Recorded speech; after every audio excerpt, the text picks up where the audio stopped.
What is up, backyard bassing fans? All right, show you a little clip of what I've been dealing with for the past couple days and why I can't do a fishing video for you guys. So take a look at this. This is what I've been dealing with.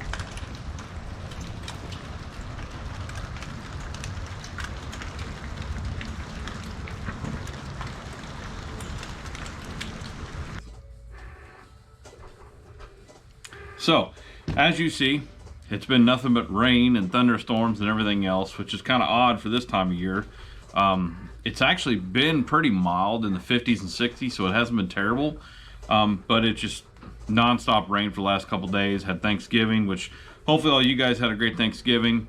Hope everything went well. Everything here was really good.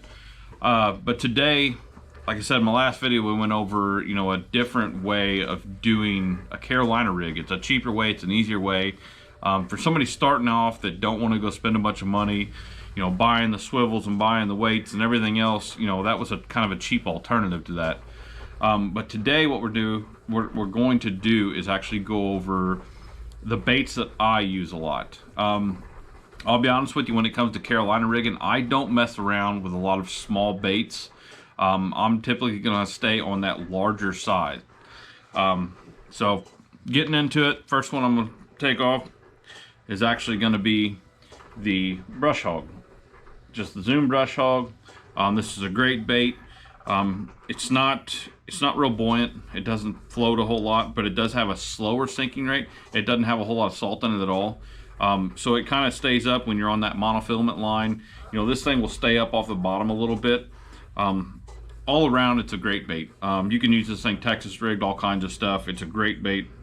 But for a Carolina rig, I'll go to that full size, the full Brush Hog. It works very, very well. A lot of times what I'll do is I'll actually dip the tails in a chartreuse dye, which has a garlic scent in it. And we'll get into some of these other baits. A lot of times what I'll do is I'll use a scent on them, and it's usually like the Bang can or something like that, the garlic scent. But like I said, first off, the Brush Hog, that's my number one go-to on a Carolina rig. Going in from there, and like I said, all these baits are going to be on the larger side. They're not going to be anything small like the baby Brush Hog or something small like a crawl, anything like that. Next is going to be a 6 or 7 inch lizard. You can see this one's already got the chartreuse tail on it. I've had a lot of luck with this. It's just a straight black with chartreuse tail. Green pumpkin works really well, in the clear water, stuff like that. But guys, I have learned that when you're fishing deeper points with a Carolina rig, and when I say deeper, I'm talking 15 feet and more. I usually go to a darker color, because once you get down that far into water, the clearer colors, in my opinion, don't work as well unless you are in just an absolute crystal clear lake, which we don't have around here. I think, we've got a couple grass lakes that stay pretty clear, but once you get down to that 15-foot mark and deeper, it's not that clear. So, you guys keep that in mind. You might want to go with a little bit darker color when you're going a little bit deeper like that. Next one's going to be, this is the Havoc bait.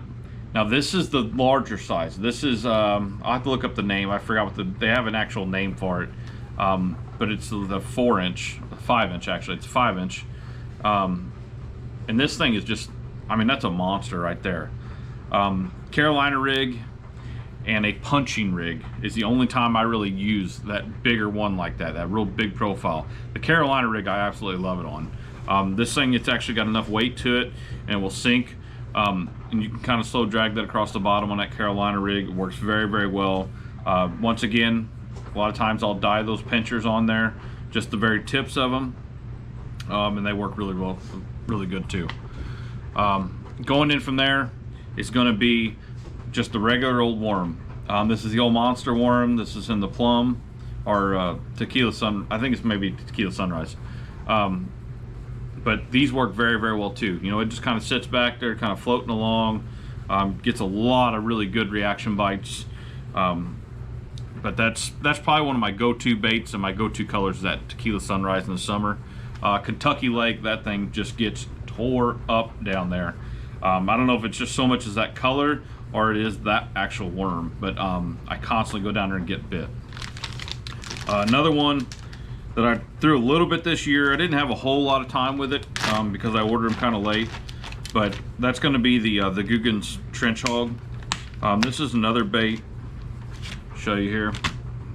It's another bait. It's a really well made bait. It's got really long pinchers on it. Got a couple different pinnages up here. But this is overall, this is a good size bait for a Carolina rig. So that'd be another one. I'll fish a lot next year. Like I said, I did fish with this year. I just didn't fish with it a whole heck of a lot because I just didn't have time. Had a lot of other stuff going on, and we kind of got them a little bit late is what happened. But I guarantee you there'll be a great, phenomenal bait for the Carolina rig. So guys, that's about all I got for today. I just want to kind of go over that and kind of touch base with the last video that came out. You know, these are the baits that I typically use. I keep it pretty simple. Anytime you're going with Carolina rig, like I said, I don't throw the smaller baits. I would say most of the time you're fishing outside rock points and stuff like that, more towards the main lake points and stuff like that. So I try to get into a little bit better quality of bass out there when I'm throwing these. And if you try it, you'll see it's usually a little bit better quality. You don't have nearly as many of the little buck bass and stuff like that sitting deep off out of them points. So I'm not saying you won't catch them, but you have a little bit better chance of a quality bass out there. So I'll link all these down in the description so you guys don't have to go searching for them, nothing like that. Make sure you're hitting that subscribe button, smash that notification bell so you get notified when I'm putting out more videos, and we will see you guys again on Monday for the live stream at 7. Thanks, guys.